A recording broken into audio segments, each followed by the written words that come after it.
All right, everyone, we are here. It is the first episode of Marveling Star Wars, and yes, my voice is much, much, much better.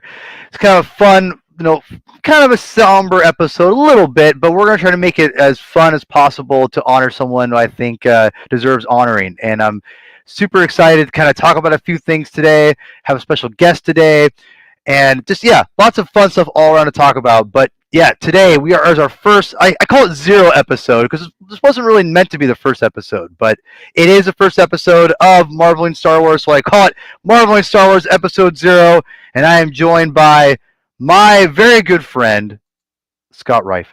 Hi. Yeah, Unmute yourself. There you go.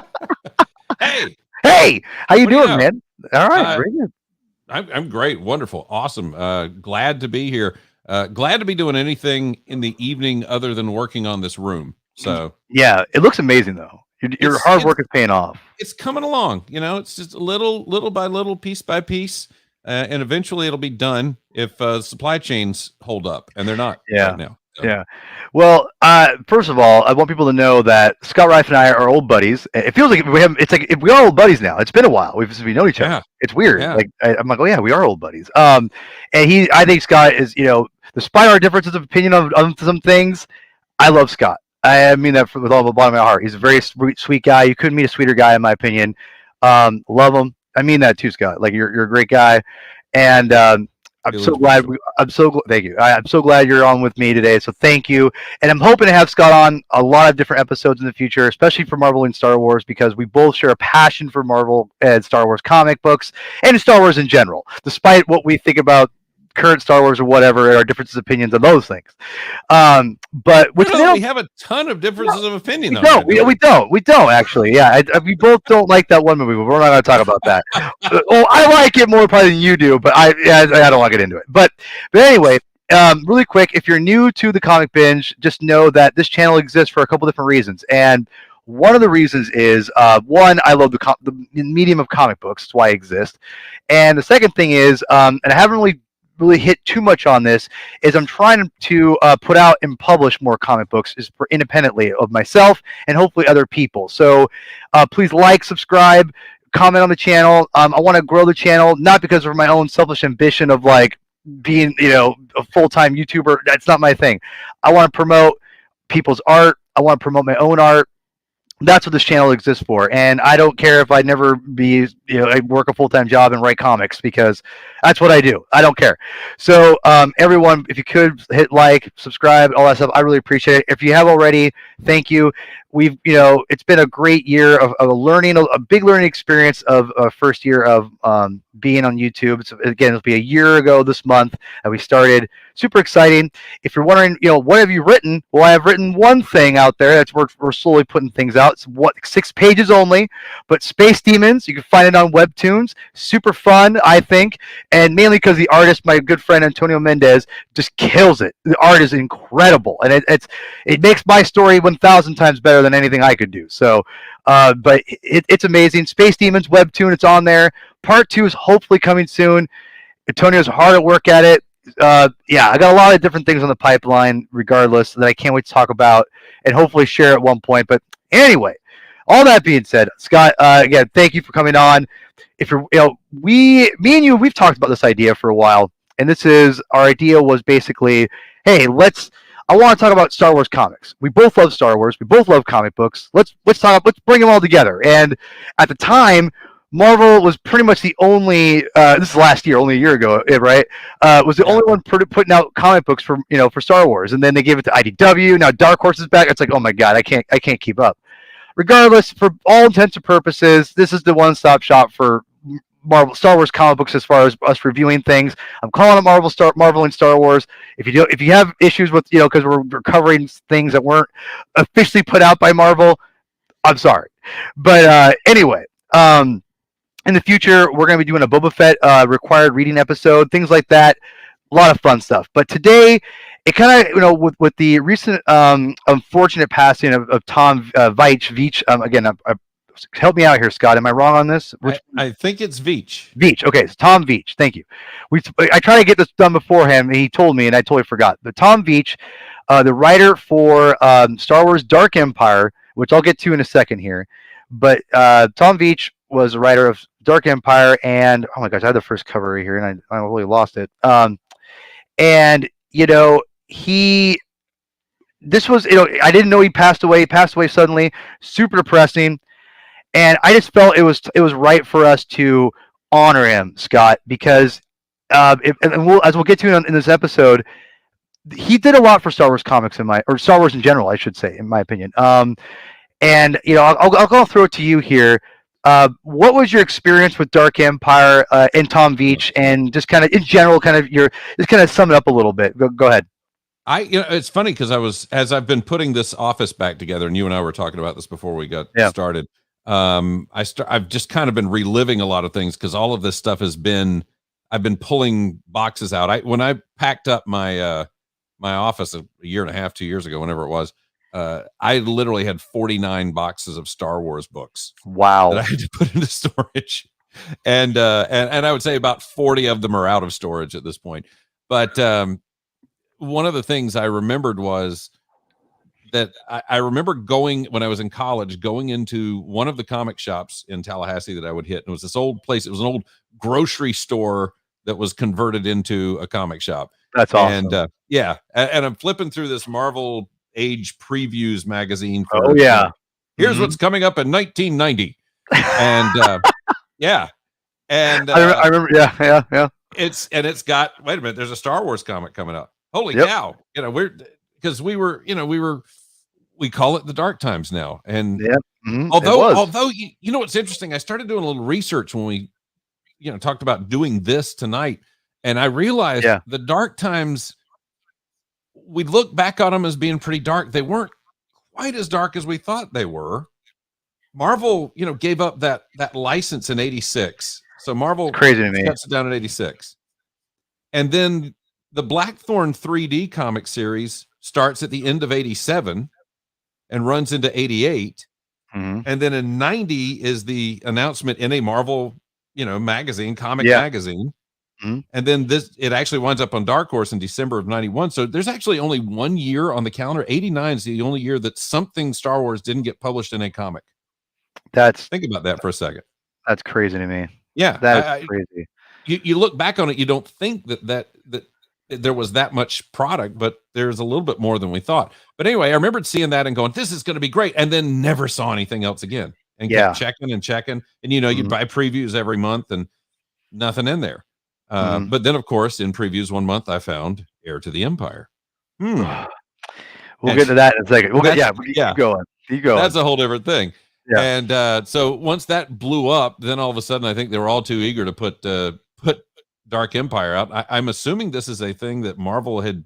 Well, I guess Lucasfilm actually commissioned it and had taken they commissioned it. The deal fell apart, but they still had it. So I guess they were all too eager to get it put out after that weird summer of 91, where we would get the Sunday. We don't have, our paper here doesn't do Sunday in Brunswick, Georgia. It doesn't do Sunday. Sunday doesn't exist. So we would have to get the Sunday paper out of Jacksonville every Sunday morning, and we'd get it. And they always published the New York Times bestseller list. And I always looked at it because I've always been a book nut. And that summer of 91, every week, number 2, number 3, number 1, number 3, number 2, Heir to the Empire is in the top 3 or 4 every single week all summer.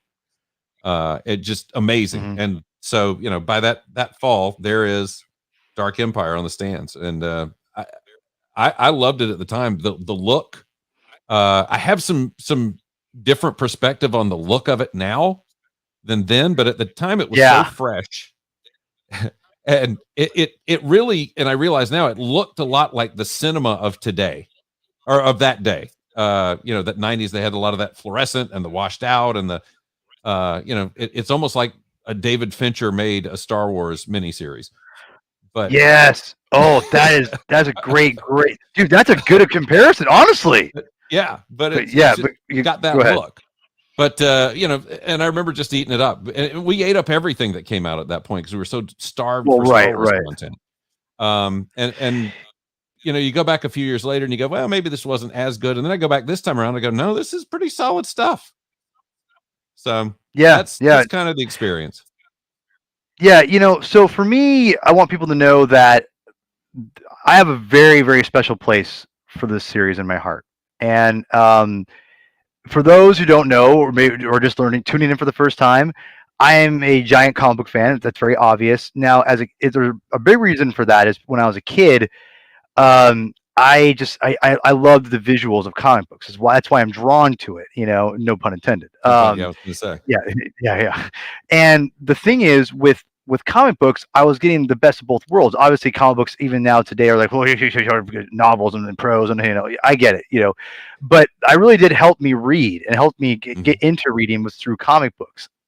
And so I'll never forget going to, and again, when I was like, I think in fifth grade when Heir to the Empire came out. I'll never forget, Scott, going to a Costco and finding Heir to the Empire, the paperback novelization. And my brother and I, he's 6 years older than I was, like, oh my God, this is amazing. And we were both like so excited, right? We were both so excited that new Star Wars content was out. And my brother was an avid reader. Like, he'd read everything. And I'm 6 years younger than he is. So when I'm trying to read something, he blows through it. And I'm like, and I already struggle to read. I even tried to read Heir to the Empire. I could not get into it. And even to this day, not as much as when I was in fifth grade, but I'll admit, I have a hard time visualizing a novel. Star Wars is easier because it's such a built-in world, and I can imagine, like, because it's already, oh yeah, I know what that looks like, and I can imagine these things together. But as a kid, I felt like I was losing out on something. And I'll never forget that summer. Again, I'm so out of the loop of everything. I'm only in fifth grade, but I collected comics on a regular basis. So going to comic shops was like very, very like normal for me. We were vacationing in California, and I only had a little spending money, and I just was like looking around, and I look up, and I'm like, "What is this?" And I look over, and I pick up this graphic novel, and I'm like, "What is this?" And I was like, I had to buy this. My mom's like, it was like, I think we're on like the second day of a whole like almost 2 week like being in California at my friends or my mom's my aunt Karen's house, and I said, I have to get this. It's Star Wars. It's comics. It's new. I have to get this. And my mom's like, fine, you're gonna waste your money. You have to live with the burden of that, which was a little bit of a bummer. But I'll be honest, I didn't really regret it that much. Yeah. And I ate this thing up, man. And I've gone on for years, and when I remember when episode 7 was announced, and we were all getting hyped for everything, and I remember saying, like, Dark Empire will always hold a special place in my heart because it is my episode 7. Because I couldn't get into the novels. I just was a harder time, but I could, even though I didn't read super well at fifth grade, I could look at the pictures, and Tom Veitch and Cam Kennedy did such a phenomenal job of telling a visual story that's very interesting and unique and very artsy and different. But I was able to follow along and grasp what was going on without having to read every single minute word and understanding every nuance that Tom was putting in the dialogue. I didn't have to do that because they both did a great job of telling the story. And over the years, obviously, I got to learn and read better, hopefully, as I did. And and I really loved the series. I loved it like crazy. And it's something that I always hold a special place in my heart. And I think Tom he did a lot of interesting things. And that's the one thing I want to say, which I'll get to even deeper here in a second, because as much as I love this, something else I'm going to talk about, it's even bigger deal than this one. But with Dark Empire, obviously there's a Rise of Skywalker influence. They use this as, and a lot of people like complain, like, I did it already, blah, blah, blah. And I will admit I'm biased towards the movie. I love the movie to death, and a lot of people disagree, but that's a whole different story. And it's not just because they did it in Dark Empire and all that stuff, but I legitimately liked the reasoning. It makes sense. And Tom picked up on that immediately. And I love the fact that George, obviously, because George's way more involved in the storytelling at this time than he was 10 years later, right? Go ahead. Yeah, you want or at least more interested in saying no. Yes, exactly. Yeah, right. And he didn't say no to that. Now, granted, he was very much about giving people their freedom. Yeah. And that's which I love about George. He, to a fault, We all think we would agree in the EU. He probably gave him a little too much freedom because then when he trampled on things, people got all upset. And I can understand both. I understand both viewpoints. The thing with this, it just seemed like such a natural thing to bring the Emperor back, and I think that's why I never had a problem with it in the movie. To be honest, I'm like, yeah, this is what happens. Like the bad guy's gonna come back. It's this is storytelling, man. I mean, well, yeah, and it would be difficult, in my opinion, and we're jumping off onto the sequel trilogy here, but it would be difficult, in my opinion, to do 6 movies where he is kind of the focus of evil in the modern world, and then pretend like there's nothing for the next 3. Right. Have him not involved at all. I think you almost had to bring him back at some point. Right, and I think, and it felt very natural the way with in Dark Empire where you had Leia's was pregnant, and I really felt they did a great job of really building her character as a Jedi. To be honest, I thought that Tom did a great job of kind of bringing that along a little bit, because one of the things I don't like about any kind of story is when you just abruptly just change something, just for the sake of doing it. And it felt like in this there was deliberate attempts to build Leia's character into a Jedi, and like it was done very, very well. And I don't think it's talked about enough how well he did a good of a job, considering the amount of lack of material that he had at the time. I don't know if you had anything to say about that. Because that actually dovetails with a lot of my observations going back and rereading everything, this and the other stuff you're going to talk about in a little bit. Is that he did a really good job of, I don't want to say world building because this world was kind of already built, but a great job of stage setting. Yes, exactly. He sets up things that other people can grab and do things with later. I mean, he's not just focused on his story. He's kind of interested in creating this larger canvas that everybody can kind of jump on board and jump off with and do their thing with. And you see a lot of that throughout Dark Empire. You see a lot of this through the other stuff as well. Man, that's a great observation. I didn't even think about that. You're right, because the world building's already there, but he's all about encompassing. I think, like, kind of dovetailing what you're saying, the mythology building of what I think Star Wars has always been great at is building off the mythology and the canon and things like that. Not trying to build your own, like, I'm going to do things my way. Which now granted, like, I think there's a good and a bad of that. I think sometimes you need to come in the middle, and a lot of times people don't. It's one or the other, right? I feel this, because it was so early on, he visually got where we wanted to go. I think as fans, like bringing Boba Fett back, that was his idea. He wanted to bring Corellia into it. I mean, he brought lots of interesting things that we hadn't seen before, and he did. I mean, he did the whole Jedi is trapped on a planet, hidden away, and with Vima, which I like Vima, by the way. I've always liked Vima.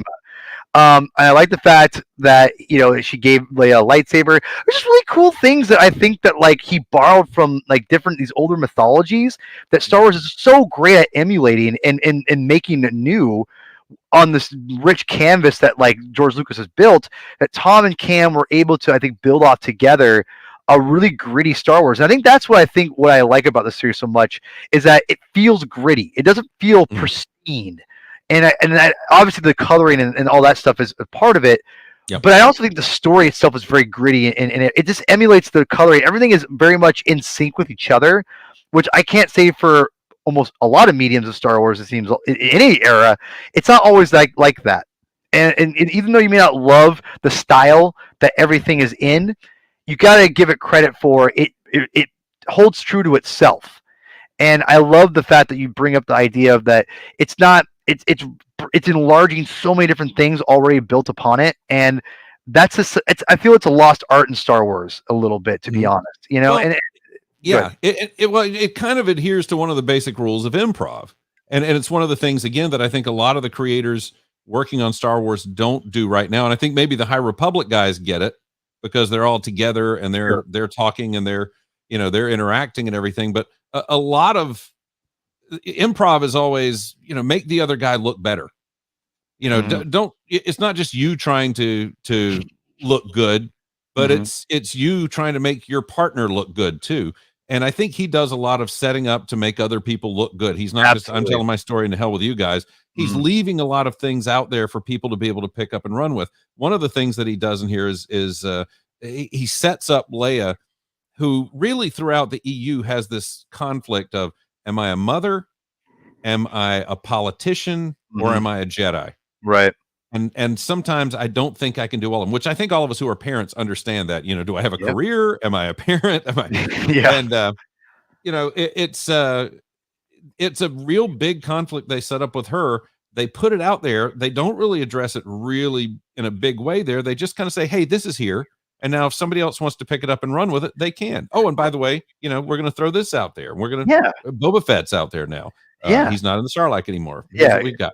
Yeah. Well, and I think that I think Leia is a much better character. I mean, again, I'm biased because I love the story so much, but I feel that this is one of her best written EU stories, in my opinion. In my opinion, I haven't read a ton of Leia, but the what I've read in like a lot of the comic books, and I haven't read all the novels. I'm not a novel person. It's not me.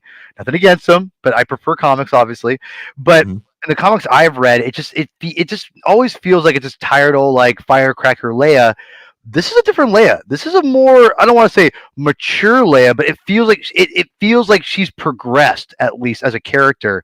And like you said, like she's not like she is that, fiery personality is always going to be there, but it's more reserved now, and she's kind of more she's more like looking at everything abroad a little bit, and kind of like what is going on and what do I want to do for me and my family and as a person. Like it's a little more like she's on the outside looking in a little bit, instead of like I'm super involved and blah blah blah. And I kind of like that Leia, because Leia, it gives her an emotional depth that I felt was lacking in the EU for the most part. This aspect, I thought Tom really nailed that character, which is really interesting. And again, the action scenes, there's not like really a lot of action stuff in this, which is weird. That's my one criticism of the book, and that's more, I would say, on Cam than Tom. But regardless, there's really interesting things like the World Devastators. I think that's a really neat idea.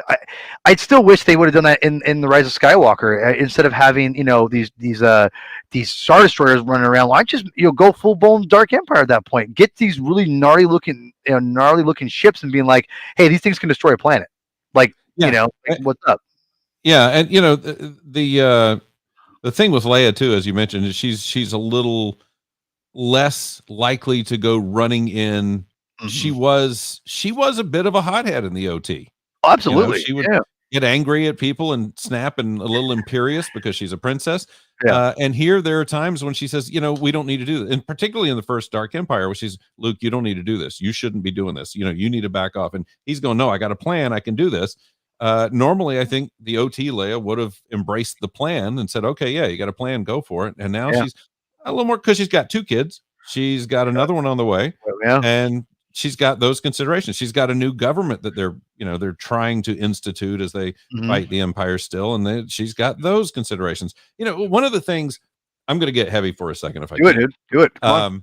When you are younger, you don't, you kind of make fun of people who cry at movies and stuff like that. And I never did. I wasn't one of those people, Scott. Well, we did. And different generation.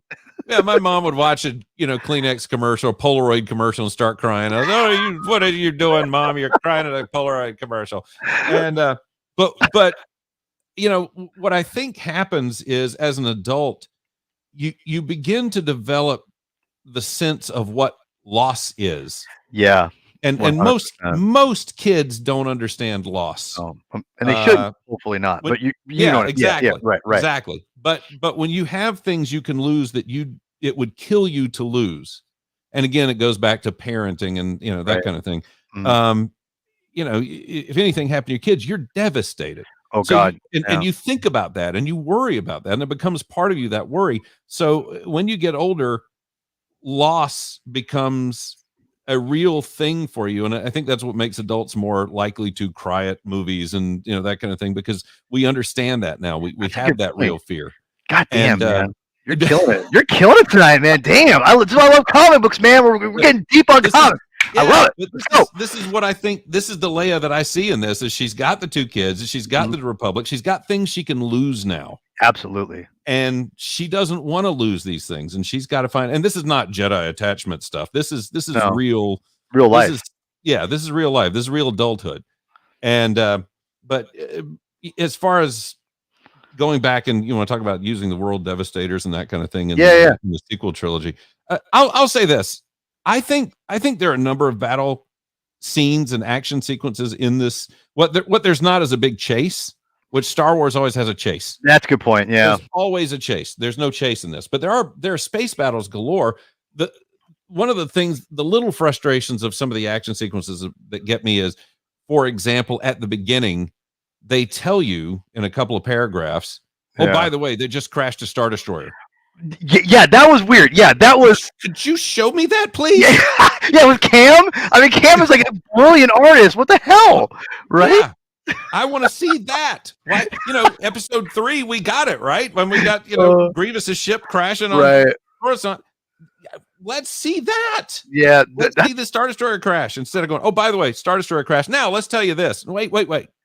And by the way, like, I'm not. And people are wondering why I'm not showing this stuff. One, I didn't get it all prepared, but 2, I want you. But seriously, go read the comic, man. The comic's fantastic. Like, it's a double-page spread of like a battle that he's talking about. Like, it takes place, and it kind of basically sets that up.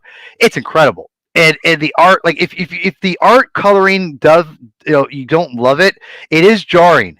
But I also think it's kind of baller that Lucas went full bore into this. Like, oh yeah, you guys do what you want. Like, this is rad. Like, yeah, I'm prepping for you here. Yeah. It's better than that. I promise. What he's trying to. No, but like, go read the comic. It's a really good comic. I've always told people to read it who are new to Star Wars or new to reading Star Wars comics. It's a little out there, but again, one of my favorite things. I have a button. I need to put it back on here, but it states keep Star Wars weird. And that's the way I want to keep it, because I feel the more Star Wars, I'm not saying could be insane bonkers, but keep it weird. Because the more Star Wars is weird, the better I think everyone is going to be. And, I just really quick before we move on to the thing I want to talk about next, which we'll talk about the sequel to this after we talk about that other thing I'll get to. Because I think you have something to say about that. We will. We'll talk about that. But one thing I want to say is, did you know that they worked on a comic before this? Yes, that was Light and Darkness War. Yeah. So I just started reading that today. And I was just reading it right before work, and I went, man, this is so good. Like, I could see why Lucas was drawn to this. It's super interesting. And Veitch, excuse me. Again, he's really unique voice, and he so many different characters that he's voicing that I was really impressed that he's voicing I'm like, man, like as a very early writer myself and trying to be, the best writer I can be, it's always impressive when you can find someone who, as me as an amateur, can acknowledge like someone who can tell not just different characters, but like different types of characters, and they're all like have a unique voice or at least have some kind of uniqueness to them. It's not easy, and especially what he's doing in that book. And I was really impressed. I can't wait to finish it. It's a bonkers concept. And it's super cool though. And I could see why George was like, yeah, these guys can do it, because it's super unique. And Ken Kennedy's work is chef's kiss. It's so good. Well, it's incredible. The guy's got a real knack for hardware, which I appreciate. I mean, and that's what, I love the ships. I love the debris. I love the explosion. I mean, he's got a great sense for hardware. Attaboy, Michael. I always liked you. Even though I don't know who you are, but I've always liked you. I don't know that we all like Michael, but that's okay. That's fine. Michael, I like you. I don't know if Scott does, but I like you. Well, he kicked me off his podcast last week. Michael, what the hell are you doing? No, I was kidding. No, I was kidding, Michael. You're good. No, so Dark Empire comes out, and I loved it. I'm excited, and what's really unique is where'd my copy go? I just had my copy of Dark. Oh, it's right here. What's really unique is this is not like, I don't think he did it because of Watchmen, but Tom loves to put like ancillary material in his books, and meaning like he puts like this little like like this. I was gonna get there, like just little snippets of information and it's also within the story. It's not like it's just behind the scenes stuff. This is actually like in EU canon, like Tales of the Jedi. Because hold on, we almost forgot to mention something about this book, man. This was the introduction of the Holocron. Mm-hmm. Yep. This is Jedi Holocrons was created by Tom Veitch. Excuse me. Again, I'm horrible at pronouncing things, and he doesn't get enough credit for that because that is a big thing now in Star Wars. Huge. I got 2 of them on my shelf over there. I have one right here. So which by the way, I love that thing so much. Oh, yeah. But the thing is, what's so crazy is that like we don't really realize that. Like he brought back the Emperor, the cloning. He brought in Holocron. He brought back Boba Fett. This is a really important piece of Star Wars lore that people take for granted, and Tom came up with it. And what's interesting is to use this as a segue is he uses this Holocron idea basically to set up his next story, which he uses in the ancillary material, like that, like again was made, I think not famous, but used by Alan Moore. All the stuff he would use and set up in every issue of Dark Empire, if I'm not mistaken, Scott. Mm-hmm. They'd have a little piece of this in the book. And so when he's done, they set up the next series, which I think is one of this next miniseries he works on, and the series in general. But I'd say mainly for me, the main miniseries, this initial one, what he would work on next for Star Wars would be, I think it's the best Star Wars, some of the best Star Wars comics ever written, and still to this day. And I don't say that lightly. If you just met me now, you probably realize you probably are pretty serious. But if you know me, you know that's a big deal for me to say that. Like that's a lot. And because I've read a lot of good and bad Star Wars comics in my day, both from Marvel, Dark Horse, all over the place. Yep.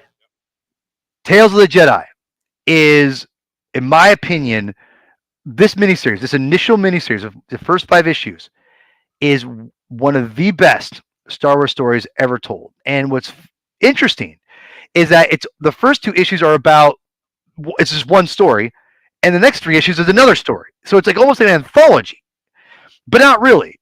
But it's setting up other things going on. But the Holocron that I'll grab my Holocron. Oh, hey, Spider-Man. And droids just failed. But the Holocron that he uses for Tales of for Dark Empire, he brings in and uses this to basically use for Tales of the Jedi.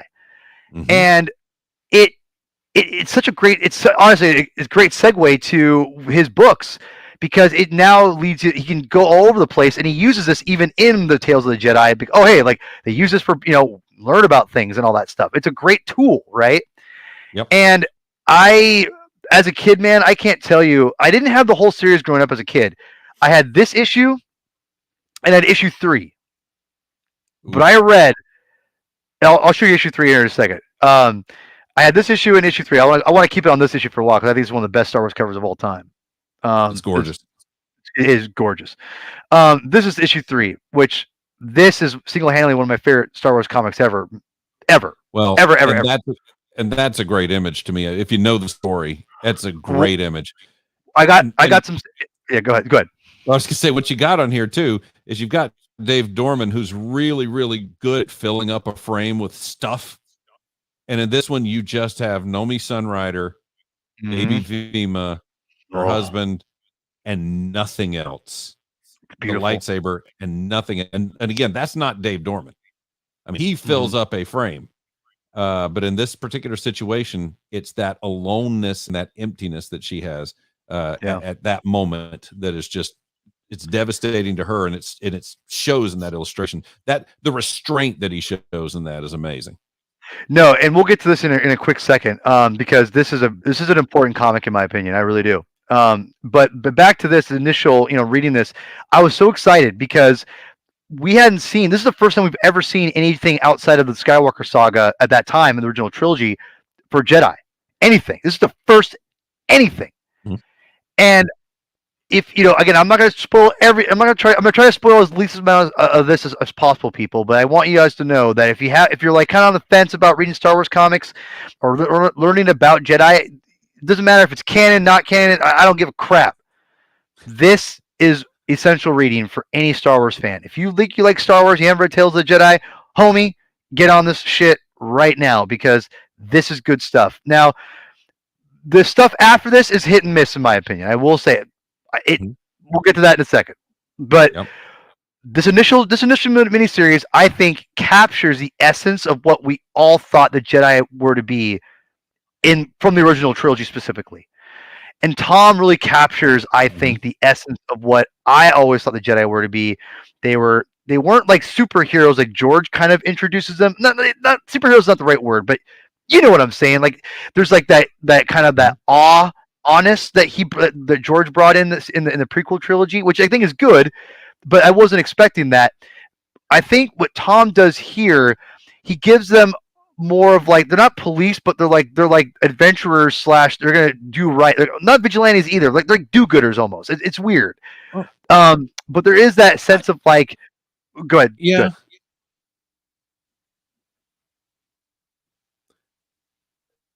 Samurai at this point. Right. Yeah, exactly.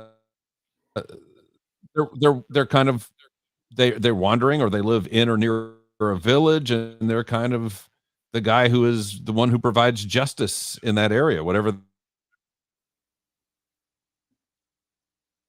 that justice may be. Mm-hmm. Yeah. So in that sense, and you see that continuing that, but I think it is kind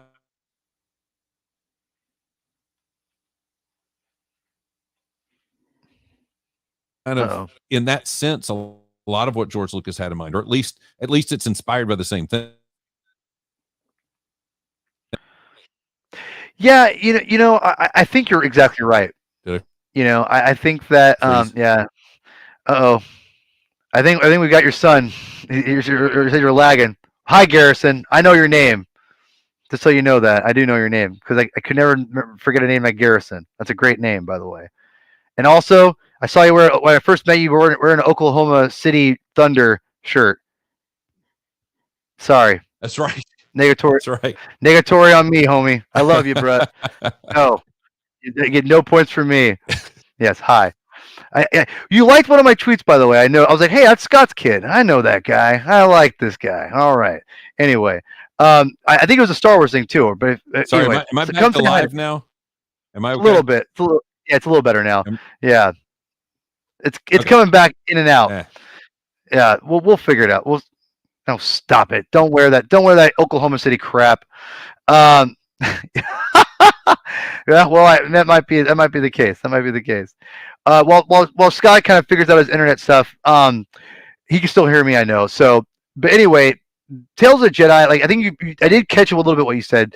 Wandering Samurai definitely is the essence, I think, of what George was kind of, I think, originally going for, and I definitely think that Tom really hit on that, and also I think pushed it a little differently. That it just really felt where it was exactly where I wanted it to go, as far as I think most fans did too. I think that's why it was so successful out the gate. I mean, obviously it was the first time we've seen Jedi not part of the original Skywalker saga, as far as whatever. But it just was the unique of characters, the fact of like there's these brothers. And it's really fascinating to read it now because he only had the original trilogy to go off of. So people are like disappearing when they die, which I kind of liked. I'm like, okay, that's cool. I don't know. I always liked that, when at the time of Star Wars, when things weren't, there was not as many rules, if you will. But this character of Ulic Dorma, excuse me, is really good. In the end, it's a great introduction series, and that's what this whole thing is miniseries. But if you just read it as is, like 5 issues, and that's it, it's still amazing. That's why I say it's essential reading for most people. And obviously Tom also brought in the Beast Wars of Onderon. So like where Saw Gerrera's from, this is all Tom. Yeah. So I mean, Tom has done so much for Star Wars. People don't even realize that, it's just sad that, it's always sad when people pass away, but someone, he's just not honored enough in Star Wars, and just everything he's doing is just, or he's done is obviously been huge impact. And really quickly, I'll throw it to you here in a minute, Scott, as long as your internet's still intact here. Okay. About Nomi Sunrider, and I want to bring this up for a reason, because as a kid, I identified mostly with boy characters, male characters, because it's just, as a kid, like you gravitate towards your whatever, right, that kind of stuff, right? And and again, whatever. I didn't hate Leia or anything. I liked Leia, but it wasn't like she wasn't my favorite. I didn't think she was amazing. I liked her though, When I got this issue, this was probably the first female character that I connected with. I know it's weird to think about a fifth grader connecting with a mother and her child, but I really mean that. Like, when I read this comic book as a kid, Scott, it blew me away. And there's one page I want to show people. It's a little bit of a spoiler, but I want to show people to understand, like, where I just loved what, like, the cover kind of gives it away a little bit already. But I love what Tom and the artist, and I forgot her name. It was a bummer because she only drew like a couple issues and then she bolted, and I was bummed because I think she drew some of the next series actually. But her art was great. Yeah. But this page in particular, it really this one right here. This one to me is one of my favorite pages in Star Wars history for comic books, and the reason why. What was that? No, I want to hear. It was just funny because there are a number of screen grabs I did when I was rereading, and this is one of my screen grabs, which is that page. Oh, that's great. This to me is where I identify with Nomi Sunrider. Is that if you're, again, I don't want to spoil too much because this is more like introduction kind of stuff to the character. So I don't think it's spoiling too much because there's more going on after this. Obviously, there's 3 issues total with her compared to Ulick, which is only 2. So bear with me, people. I try to keep things spoiler free as possible.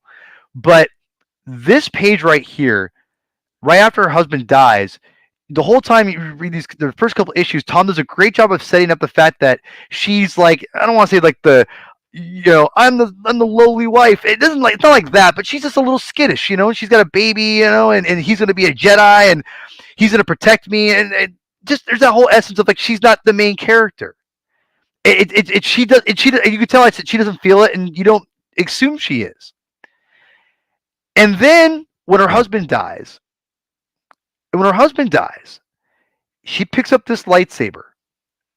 This page embodies like everything. It's just, when you are called to be something greater, you will become greater, right? Like you set up, you make that time when you have to, when it's a dire moment. And there's something about this at this time in my life as a kid. I was only in I think I was in 6th grade at the time at this point. And I was, I had that was a tough year for me. And I can tell you right now that this just really made me identify with as being an individual. I know it's weird. It's really weird that a 6th grader would identify with this part, but I did, because Nomi had to be something completely different than what she was right before this moment, like completely different. And the way that Tom sets it up, and the way the artist, again, I forgot her name, I apologize, does and draws this page, and the pages, this whole comic is so beautiful and so heroic, and just, I love it. And this page is phenomenal. I love that bottom panel right there. Is just chef's kiss. It's one of the best.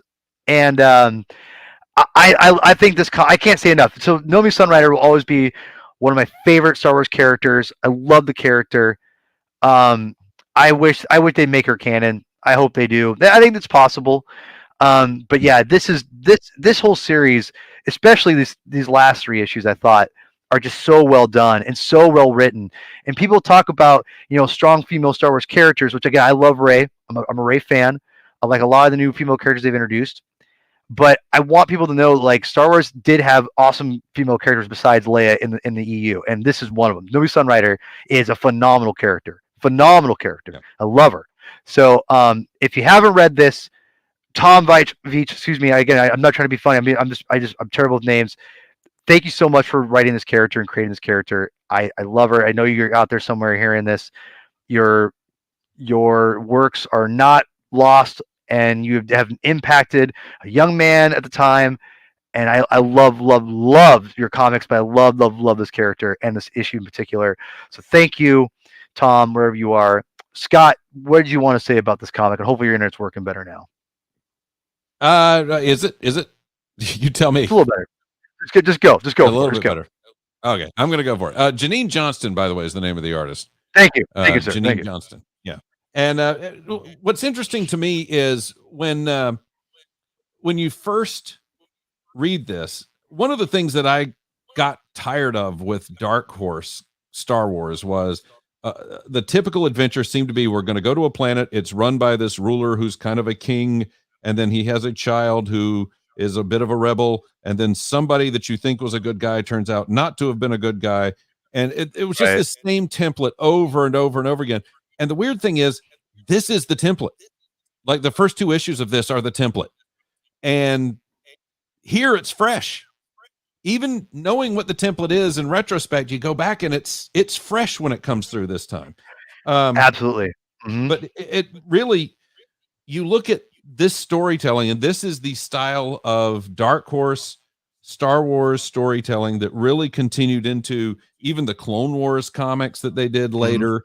And, all of that stuff, it really kind of starts here with this stuff. There are some things that, they don't fit canon wise. The ghosts are coming in, and, the Force ghosts are showing up, but there's some powerful ruminating on what it is to be a Jedi that I love. And it's all prequel trilogy stuff that, I think you and I are in agreement that the Jedi are in the prequel trilogy wrong about a lot of stuff. Yeah, absolutely. I think it's meant to be that way too, right? And they're meant to be that way. Yeah. And so when I hear them in the prequel trilogy talking about the ways of the Force and the way of the Jedi, I go, wait, you guys this is not right. These guys are when the Jedi had it right. And you hear them or you read them talking about the nature of the Force, and you see all that, and you go, this is what being a Jedi is. This is what being a Jedi is supposed to be. This is what we always thought. Right. Some of the interesting things, though, again, let's create this playground. Let's open up this toy box to kind of set things up so everybody can be a part of it. He talks about, he's got the Beast Riders of Onderon, as you mentioned. Yeah. He's also setting up that Frida Nad war. He actually goes in. That evolved from trees on the planet Merkur, which is the Isla Mary from Heir to the Empire. Oh man. So he's really playing with a really large canvas here, and he's trying to leave things for other people to be able to pick up and run with throughout this. And in fact, there's some shots of the town that they're in, and I can't really show you, but here I can take this one off if you want to try to show on the screen. Uh-oh. Some of these, any number of newer Star Wars stuff, but it's just it's amazing because it really is a great template and a great start for what they were able to do later. I mean, he really did a great job of creating something that people could take off with, and that's what I appreciate. No, yeah, absolutely. And I think that, obviously when Kevin J. Anderson and him teamed up and did the series afterwards, which I'll admit, I don't know how much he did. Again, I skipped it because the Golden Age of the Sith, in theory, it sounds interesting, but the art, I could not get into the art. The art was so bad. I'm sorry, and I don't like saying that, but as a kid to now, I can't even read it. It's too jarring for me. It's just bad. In my opinion. I will, because I think Tom disappears. I'm not sure what happened, but he does disappear eventually in Tales of Jedi, and Anderson just takes over completely.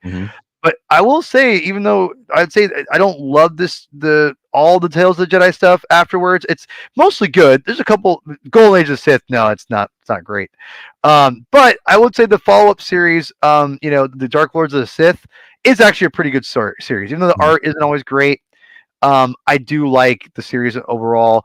Great stuff. Ulick's a great character. Nomi's a great character. Their relationship is interesting. This cover, I think, is just phenomenal too. This is just Star Wars, man. Woo! You know, this is so good. And I don't know. I think Tom also learned how to like play nice and play off of other people too. I mean, if you read the prologue to Dark Empire, him and Kevin J. Anderson talk about how they work together and how Kevin J. Anderson was kind of bummed out at first, and then all of a sudden, like after they had worked out, their whole thing, they loved working together, and like he thought Tom was great. So we lost Scott again here. I think he's coming back. There he is. So yeah, like it's just really fascinating. Tales of the Jedi. It's again, you're not going to love everything about it because I think I don't think it's Tom's fault necessarily, but obviously the birth of the double-bladed lightsaber is in the series, which Tom helped usher in. Lots of stuff that Tom does. Boda Nass, one of my favorite Jedi Masters, is introduced in this series. He's phenomenal. I know him and Kevin J. Anderson. I think they. Oh no, Boda Nass was Dark Empire. He created him in the Holocron. So there is that. So anyway, Tales of the Jedi is phenomenal. This, if you can't, this is a really expensive now apparently, but if you guys can find this, yes, yep. And then I actually had the character show up in Dark Empire too. He first showed up in Dark Empire. Yeah. Sorry, you're breaking up again, Scott. I'm sorry. We're starting to lose you. Your internet's crapping out a little bit, but it's all good. It's all good. We'll figure it out. What's going on? It's all good. It's all good. This is I guess this is primo stuff, and this is probably expensive now apparently, which is unfortunate. There is a Star Wars Tales epic being reprinted this year. So for if you're a Marvel epic guy, which I am, there's a new one coming out, which is they already have one out, which is Dawn of the Jedi, but now there's a new one coming out, which I think it has all this stuff in it too. So it's on its way. And I know Marvel or Disney was doing something with, or Lucasfilm was doing something with Tales of the Jedi, but it just make Tales of the Jedi, just put it out there. It's a perfect. It sells itself, But also remember that it's all on Marvel Unlimited. So for $69 a year, it's all right there. Yeah. Oh God. Your son's awesome. I gotta have him on. He's great. He's great. He's great. Yeah, you take him. Yeah. That's okay. Michael, I'm not sure if he's trying to be funny here or not. In no disrespect, Michael, but I honestly think a little bit of Rey. In my opinion, I think Rey and her are a little bit similar that way. Rey is obviously a little more powerful, but I think Rey's rise and trying to rise above what's going on around her. I definitely feel that in Nomi, in my opinion. But as far as besides Rey, I don't know. I mean, there's not. I mean, a lot of the major, Dr. Aphra. I like Dr. Aphra, but she's not. That's not really her character. No, she's cheeky. Yeah, I mean, again, I like Aphra, but she's hit and miss with me. Sometimes I love her, sometimes I'm like, I'm good.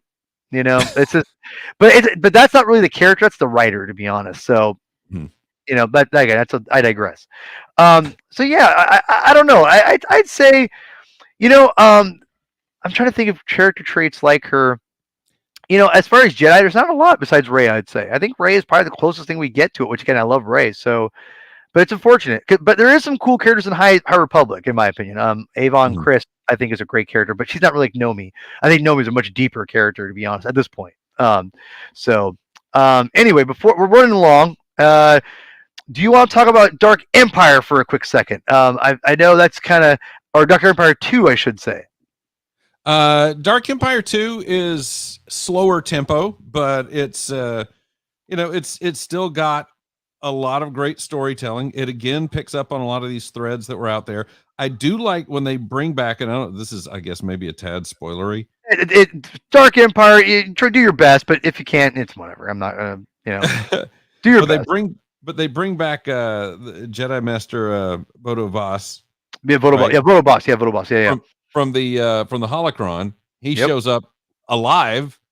Oh, that's right. Oh my God, that's right. Yeah. It's been a minute. But as a tree, and when you go back to George Lucas and you go back to the Campbell stuff and the mythological symbols and all of that, this tree being the center of wisdom and knowledge and all of a sudden the tree literally is the symbol of wisdom and knowledge for these guys. I totally, it's been, I mean, I'll be honest, Dark Empire 2 is not my favorite, and it's, and I haven't only read it like once. I totally forgot about that, Scott. Holy crap. I totally forgot about that. But dang. Tom did his homework. I mean, that's the thing you have to understand. Tom, he did his homework. He didn't have the resources that we have now, as far as just, he can't go to Wikipedia and look everything up. But he really did a lot of homework and did a lot of going into the mythological underpinnings of it. And we talked about, the Jedi being really kind of portrayed as samurai in the Tales of the Jedi series. And again, in this one, he brings back this really obscure character who is the kind of the source of knowledge, and he literally makes him a tree. It's right there. It almost feels like, George got away from that a little bit in the real canon, because I kind of like that concept, to be honest. It's fascinating because it feels like Star Wars to me. Does that make sense? I feel because it's fantasy. Because Star Wars is fantasy in the world of sci-fi, and it's like, it's not science fiction. It's just in that world, but everything about it is fantasy. It's just, I think that's why I've always loved Star Wars more than I think, any other franchise besides maybe, again, I always say I love Marvel and Star Wars equally. Just sometimes I'm more in the one than the other. It's just kind of what happens. Yeah. But with Star Wars, as its own franchise, because it's Marvel's like zillions of franchises, whereas Star Wars is, just one franchise. That makes sense. But I would say Star Wars is my favorite franchise. I think it's because that fantasy element that George was able to capture, and other writers like Tom Veitch and everyone and a lot of people have been able to capture. And there is, I think, there's a little bit of that missing still, I think, in the new canon, but it's not really the writer's fault per se. It's they're trying to because they're trying to make everything count as much as possible, which I actually appreciate. I'm not hating on it. I actually like the fact that we get Black Chrysanthemum in freaking Book of Boba Fett. I stayed. That shocked me, dude. I was eating pizza and I looked over at my wife and went, "What the f?" And I didn't say f though. She goes, "What? I don't get it. What?" I was like, "You have no idea. I can't believe what we just got." And so it was amazing. Which again, when we do our Book of Boba Fett, required reading in a couple weeks here, we'll definitely talk about that at one point. We'll do a little mini review of it as well.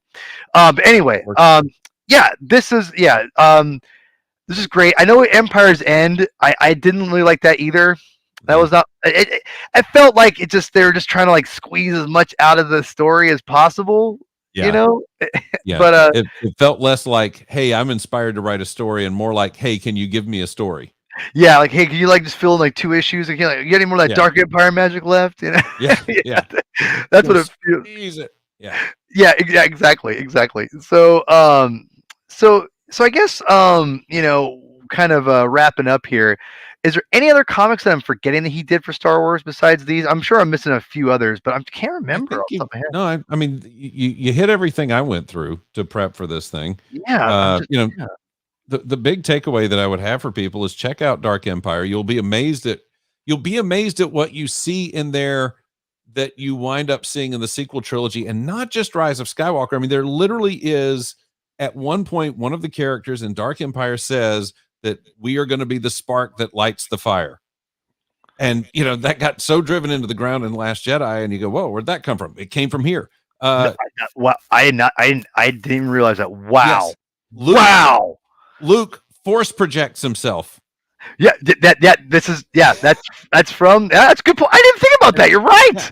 Holy crap! There's a lot of things in there that and it's funny enough. A lot of things people debated when they were in the sequel trilogy that they weren't debating at all when this came out. They just went, "Oh, okay, yeah, that's a thing."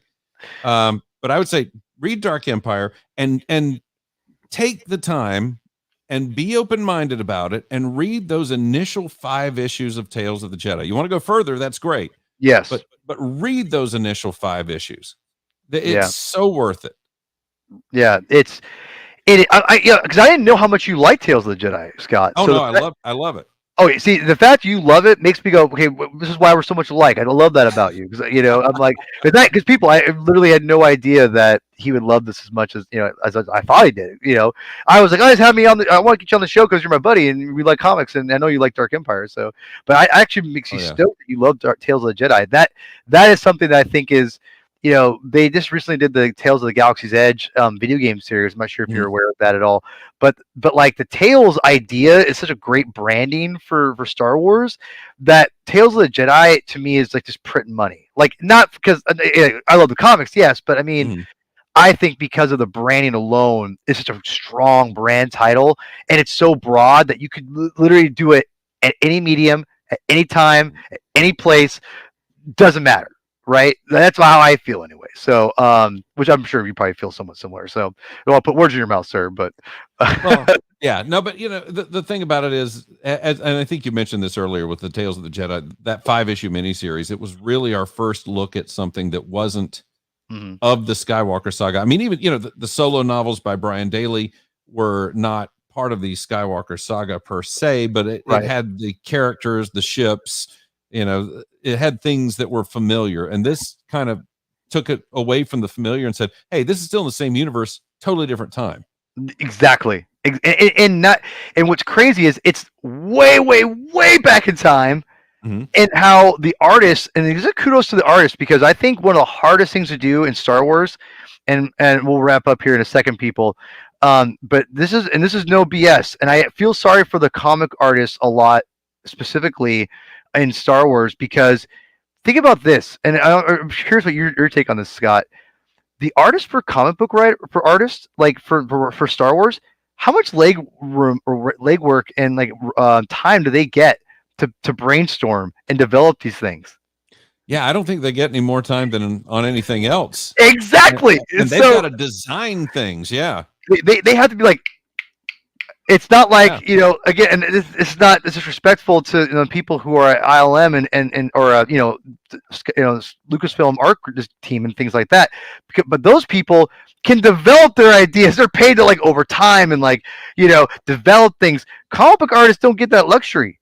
That's why swiping is such a big thing for artists and things like that because Yeah. artists are like, I gotta put a spaceship out. I can't think of the same design. So like, well, no one will notice I put this Blade Runner spinner, in here, and I mean, which it's not. I'm not justifying it, but I'm just Yeah. saying that that's the reality that they're in. Yeah. But what I will say about Tales of the Jedi is the designs are all strong for the most part, in my opinion, and they feel like Star Wars. And this is like thousands and thousands and thousands of years ago, and it is something that the blasters to the hilts, they feel older, but they don't look like they're from a different universe. Go the No. Sith, the Golden Age of the Sith stuff. That's a different story. But this 5-issue, specifically this 5-issue miniseries, I thought design wise was just remarkable of how they were able to get it all like make it look like Star Wars, have it feel older, and not look stupid or look bad, No. in my opinion. No, it looks more primitive, basically. Primitive, but not like it's not. But that's the thing; it's so hard, right? Because I mean, we all thought like everything looked so drastically different in the prequel trilogy compared to like the OT, right? Mhm. But I think they did a great job of bridging, even before George did, obviously, 'cause before he made his movies. But the artists were able to convey. I gotta admit, I love the hilts. The hilts look, I think, Well, yeah, phenomenal. that's what I was thinking about, Oh actually. yeah. Okay, I'm sorry. Yeah, the hilts. Because they just seem a little more ornate. They seem a little more ancient. They seem, if you were to design a sword today versus a sword 1,000 years ago, Mhm. it's going to be a lot more ornate 1,000 years Sure. ago. It's going to be a lot more, there's just going to be a lot more to it design wise than Right. now would be a lot more practical. And that's a difference to me. Yeah, no, exactly. And so yeah, I mean, like Scott said, I mean, this, Tom Veitch, thank you so much from the bottom of my heart for Dark Empire, Tales of the Jedi. Those I think they're legendary in Star Wars. They deserve to be on the Hall of Fame, in my opinion, of Star Wars, which we'll never get that, but in my opinion, it should be there for a lot of different reasons, and you should be in there too because you helped, I think, definitely usher in a new era of Star Wars that a lot of writers can't say. As I'd say arguably almost like him and Timothy Zahn are almost neck and neck as far as like their impact. Timothy it gets he created the best, I think, non-George villain ever, maybe. Whereas Tom again, it's debatable, but I'm saying like as a overall, Scott, just like I'd say, as a mainstream for Star Wars fans, I would say the most popular and most popular. Yes, I will agree with you there. Okay, because I'm not a huge Thrawn fan, but I like Thrawn. But the thing is that Tom has just equally done as much, I think, in Star Wars and his impact, and I don't think it's recognized enough because he's not the sexy name like everyone remembers, like Timothy Zahn, because he is on a comic book. Comic books are not, especially back then, as cool as they are, I would say now, and I think especially, back then novels were all, it was kind of almost a cult of itself of novels and things like that. Like the Star Wars novels fans were almost like it's cult of itself. And that's not a bad thing. I'm just saying it's kind of what happened. Like, there's a big Star Wars fans that were almost book only at that point, which is cool. But Tom got kind of lost in that a little bit, in my opinion, and I think he deserves to get his name recognized because, again, holocrons, Emperor Palpatine being cloned, all the stuff you brought up, it blew my mind. Amazing. So, Scott, as always, man, this is a freaking blast. Like I could go for hours. Yes. Which I know me and you could do that for hours, but but I want to be respectful of your time because it's late. We're very much a time difference, but yeah, I'm going to be in Batu tomorrow morning, so I got to get going a little bit. Yeah. So I'll get you out of here, but I want to say thank you for I'm glad. I told you I'd have you on for my first Marvel and Star Wars episode, which you are, and I'm going to definitely get you on as much as I can because this is just too good, and too much fun, and thank you again for being supportive of me when I first started this. Absolutely. And you've always been super supportive and super generous. And thank you again. I really appreciate everything you do, man. And I think you're a good guy. And I just, I'm honored to be your friend. I'm glad we can do this hopefully again soon. Yeah, me too. Right, and thanks for making this happen. People don't know this, but you reached out. I was driving down to Jacksonville. And you reached out to me and said, "Hey, I've got this idea," and you laid all this stuff out that became the Comic Binge and what is coming up next. Yeah, and I was just in love with it. I just thought it was great, and I was just like, just count me in to do whatever you need me to do. I'll do it. Whatever I can do to be a part of that whole thing, I will do. No, thank you, Michael. It means a lot, honestly. But I mean it. Thank you. It's awesome. I always appreciate people say nice things. Because it takes a lot to say nice things. It doesn't take a lot for people to be negative. No, it's easy to complain.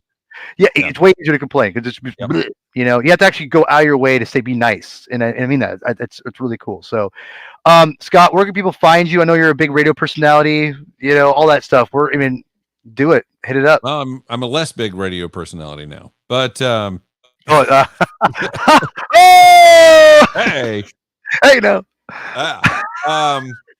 Yeah, I mean, if you want to do all the radio, the talk show, the podcast stuff, I am on the iHeartRadio app. Very easy to find. Just type my name in, Scott Rifen. I'm on Twitter at Rifen, and of course at My Star Wars Story. It still does exist. I'm actually cutting up an episode as we speak. So awesome. It's just it just has really unfortunately had to take a backseat to a lot of other things, but I look for that to change. Cool. And that's where you and I got to know each other. You reached out, wanted to do the show, and I was like, well, yes, absolutely. And we hit it off. So we did. We did. No, it for people who don't know, Scott is one of the easiest people to talk to in the universe. And you are, and I can't shut up. Put us together. It's tough. We can go for a long time, and but no, it was good times, and that was a fun episode. So yeah, man, go check those out, people. So you can check me out on Twitter, Herman22 with 2 N's, aka P Thug. Follow the Comic Binge, like, subscribe, all that crap. I hate saying it, but that's how I grow. That's the only way I can grow on YouTube, unfortunately, is to be a real butthole about promoting myself. So just know I hate being that person, but I have to. So it's not by choice. No. But anyway, thank you all for coming. There's a lot of people on today. Scott brought his following, which is awesome, and you guys were great. Thank you. Chris isn't here, so I'll take us out. As always, read more comic books. Thanks, everyone. Have